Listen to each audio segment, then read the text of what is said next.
This is considered a major political milestone of the Bodo community. रायजो राजा नोंथांमोन UPPL दोलोनि मानाव गेदेर प्रमद बर' सारखौ आफादगिरि सारखौ रायजो सभायाव दैथायहरनायनि माखासे अबजेक्टिव्स आरो सिगनिफिकेन्स थायो रायजो राजा नोंथांमोन।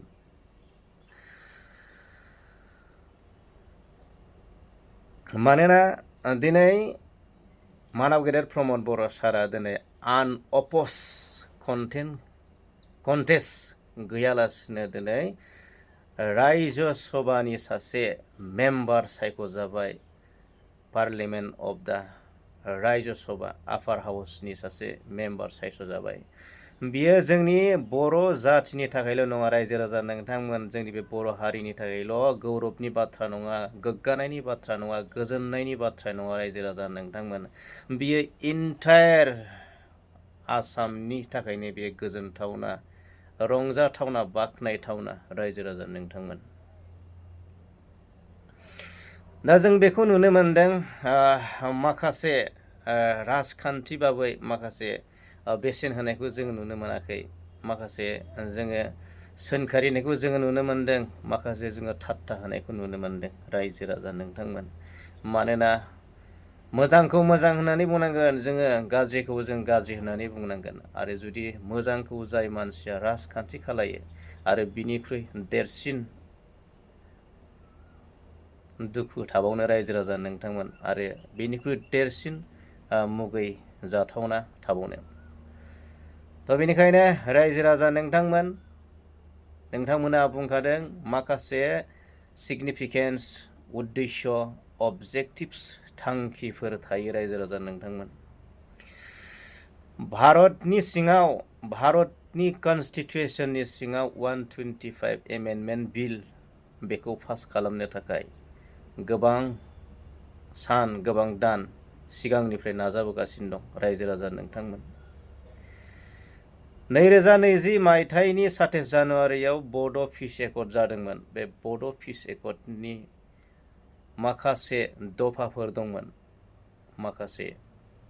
दा बेफोरनि गेजेराव माखासेया मावफुंजाबाय रायजो राजा नोंथांमोन, दिनैबो माखासे पेन्डिं जानानै दं।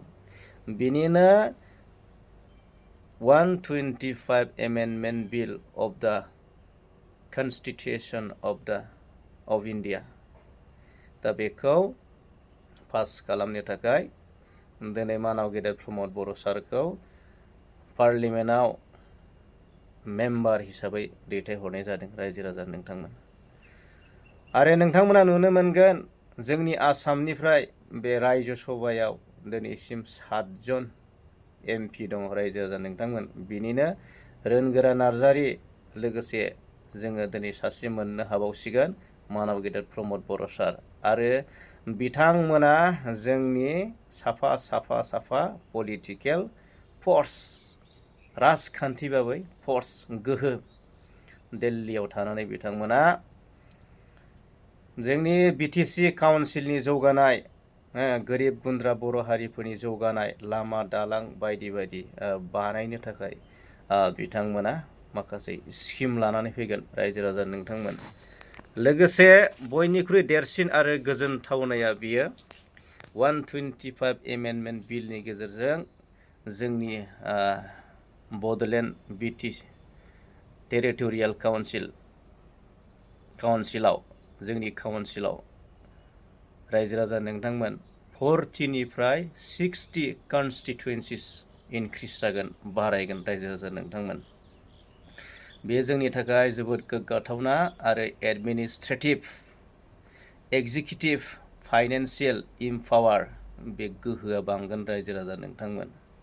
डाइरेक्ट फान्डिं जागोन, बेयो जोंनि थाखाय जोबोद गोग्गाथावना। बियो दिनै मानाव गेदेर प्रमद बर' सारा गावनि व्यक्तिनि थाखाय मावाखै, बियो BTCनि थाखायनो मावनो आवगायदों, बड'लेण्ड टेरिटरियेल काउन्सिलनि थाखायनो मावनो आवगायदों। जुदि डाइरेक्ट फान्डिं जायोब्ला BTC काउन्सिलनि थाखायनो जोबोद मोजां जागोन, मानोना माखासे फान्डिंफोरा, थाखा फैसाफोरा डाइरेक्ट फैगोन रायजो राजा नोंथांमोन। बेयो बड'लेण्ड BTC काउन्सिलनि थाखाय जोबोद मोजां। दा बेखौ लानानै माखासे मानसिफोरा थाबथाहोनायखौ जों नुनो मोनदों। बेखौ बेसेन होयैखौ जोङो नुनो मोनदों। थ' बियो जोबोद दुखुनांथावना आरो बिनिख्रुइ लाजिनांथावना मा थाबावनो रायजो राजा नोंथां। थ' बेखौ जोङो साननानै लानो हायो जोंनि बियो मोनसे माइलस्टन माने खुन्थिया। जोङो बे माइलस्टनखौ जोङो लामा सेर सेराव जोङो नुनो मोनो। अब्ला जोंनि बड'लेण्डआ सिनायजागोन। जेब्ला माइलस्टन जेब्ला खुन्थिया थागोन अब्लासो जोंनि हारिया सिनायजागोन। माइलस्टन बे खुन्थियासो बर' हारिखौ सिनायथि होयो। बेनिखायनो बेखौ जोङो साननानै लानाय जादों। बेखौ जोङो साननानै लादों बियो बर' हारिनि माने अन्थाइनि खुन्थिया आरो साफा साफा पलिटिकेल फर्स होननानै जोङो साननानै लानाय जादों। थ' रायजो राजा नोंथांमोन, बेयो जोंनि थाखाय जोबोद गोग्गाथावना। बे समाव दिनैनि भिडिअ'खौ बेखिनियावनो लाखिबाय। मानोना उननि भिडिअ' फिन खनसे लोगो मोनफिनगोन मिजिङै दिनैनि भिडिअ'खौ बेखिनियावनो दोनथ'बाय। गोजोन्थों।